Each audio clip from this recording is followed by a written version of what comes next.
Hey everyone, I'm Matt Persick with the Rhinelander District Library, and today I'm joined by Dr. Scott Bonn, criminologist, professor, and author, who will be giving an upcoming lecture in Rhinelander on the subject of serial killers. We're very excited to have him with us today to give a preview of what the community can expect. Dr. Bonn, thanks for being with us. Well, thank you for having me. Absolutely. So, could you start by telling us a little bit about your background and what led you to study serial killers? Sure, absolutely. For the last 20 years or so, I have been involved in teaching at the college level, criminology, criminal justice, forensic type of classes.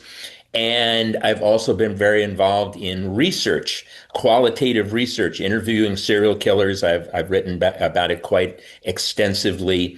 And I also do a lot of public speaking, which, of course, that's what we're talking about here, as well as commentary in the news. I'm frequently called upon to comment and analyze cases that are in the news. And fairly recently, I profiled the Long Island serial killer, for example. I was involved in that in New York.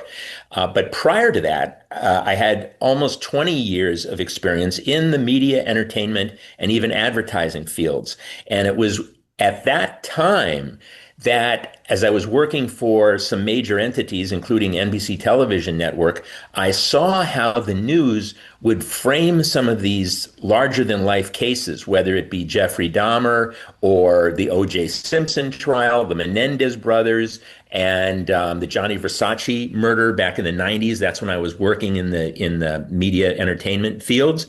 And I saw how some of these individuals became what I call celebrity monsters, larger than life. They eclipsed the story and the victims, and it became all about the perpetrator. And that seemed to me to be a bit off-putting and placing the emphasis on the wrong aspect of it. I mean, really, it should be in my mind, the victims that we're most focused upon and the harm that these individuals do. But somehow, sometimes some of these individuals, like the Jeffrey Dahmers and the Ted Bundys and even the O.J. Simpsons, become almost like cult heroes, and that disturbed me from a moral standpoint. So I began to study it, and that's what led me then into the field of criminology. And I sort of combined it all. I combined my background in media with my studies in research into criminology and serial killers. And so now my focus is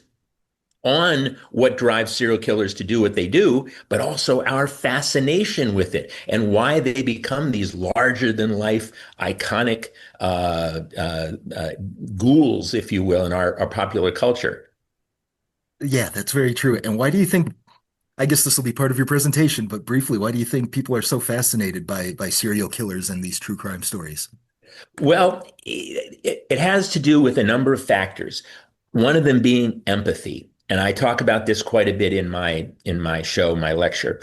And that is we humans are empathetic creatures, and we tend to identify, I believe, with both the good and the bad in the world, good as well as what we perceive as evil. And oftentimes it seems like we're drawn to things that are larger than life and deadly. There are people who are, follow tsunamis and storms and earthquakes and things like that. And then people are fascinated by sharks, great white sharks. We have a Shark Week that's celebrated on the Discovery Television Network. Well, guess what? We also have a serial killer week on the Oxygen Television Network that's all true crime.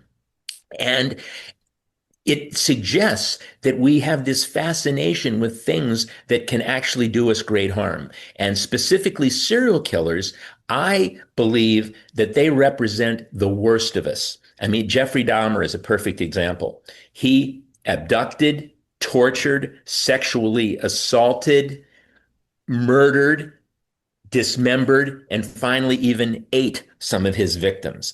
Well, there's not much more that one human being could do to destroy or defile another. So they represent the worst of us. And I think we are compelled to try to understand that. How could somebody like a Jeffrey Dahmer do these horrible things to complete strangers? It seems incomprehensible. And I don't know about you or the folks who are listening in, but I don't like ambiguity in my own life. When I don't understand something, it makes me uncomfortable. I want to know the answer. And I think that subconsciously, even, it may be operating at literally a subconscious level, we think to ourselves, if I can just somehow make sense of all of this craziness, then maybe it's not so terrifying after all, and I can sleep better at night. So I think that there's that psychological aspect of it, both the empathy, the need to understand, as well as the desire to reduce our fear. And I think it's particularly true of women. What you may find interesting is where everywhere that I go, my audience is about 75% women. And I think women in particular have this empathetic draw to it. And I think they especially identify with the victims in these stories. Because if you watch these true crime shows like 48 Hours, Dateline 2020, America's Most Wanted, all these shows that go back to the 1980s, more often than not, it's a woman who is at the center of it as the victim, whether she goes missing, abducted, murdered. And I like to call these little 60-minute dramas, the 2020s and the 48 Hours and the Datelines, like little morality plays. And at the beginning, they're terrifying because someone's abducted or someone's murdered. You go in this wild goose chase trying to figure out who done it. But by the end of the hour, at the end of the 60 minutes, they've caught the perpetrator and truth, justice, and the American way has prevailed, and we can all go to bed and sleep well at night. There's closure, there's closure. And I think that aspect, the safety consideration, the security consideration, I think is particularly attractive to the female audience. So true crime has been one of, if not the most popular genres of podcast and documentary for, I'd say, well over a decade now. I would agree. What are some of the biggest misconceptions you hear that you try to clear up?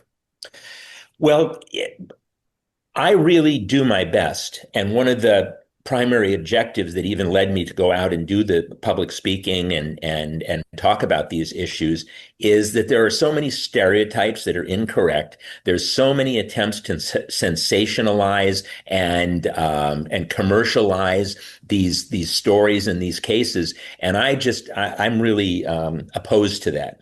And so when I hear these podcasts or hear any of these stories that attempt to sensationalize and capitalize on the appeal of some of these individuals, the Ted Bundys, the Jeffrey Dahmers, who did some of the most horrible things that anyone could possibly do, it really, I find it very appalling. There are Jeffrey Dahmer action figures. There are even things as horrible and immoral, as far as I'm concerned, as Jeffrey Dahmer cookbooks.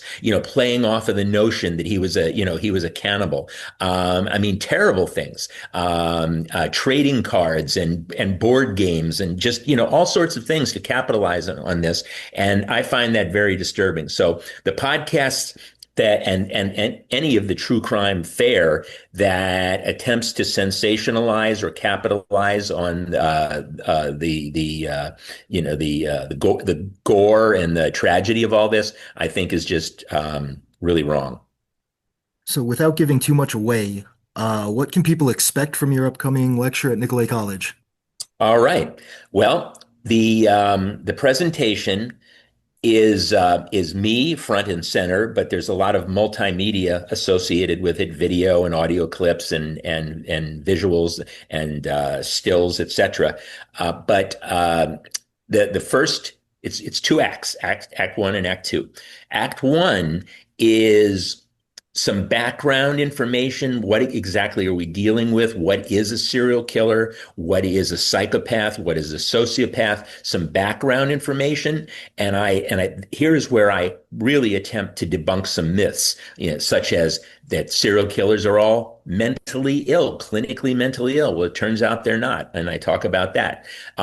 There's a myth that they are all these young, dysfunctional white males like Buffalo Bill in The Silence of the Lambs. That's another stereotype. So I debunk these stereotypes. And then I go into four specific cases, several of which I was directly involved in with these individuals and even the investigation in the case of Long Island serial killer, and trace the trajectory of this individual, how they became the monster eventually that they did become, what was the progression, what was the trajectory that led them there, what are their motivations, and then how did they ultimately get caught?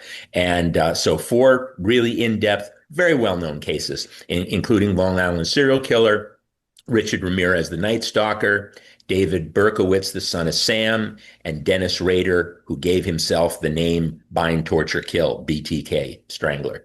And then after a short intermission, we go into a very lively and impromptu question and answer session where I ask for questions from the audience, and anything is fair game. So every night is different. It all depends upon the audience and the questions that they want to go through. And we have a tremendous time with that, and it's always exciting, fast-paced, and enjoyable. And my goal in all of this is to send people home not scared out of their wits, but on the other hand, to actually settle some and eliminate some stereotypes, reduce the fear, and actually send people home feeling a little bit more confident and comfortable than when they entered the door.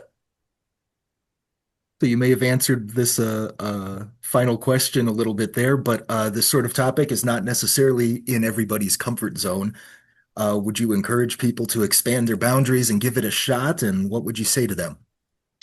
Yes. I mean, this is not a show for little kids. I would say, really, probably not appropriate for anyone under the age of maybe around 14, 13 or 14.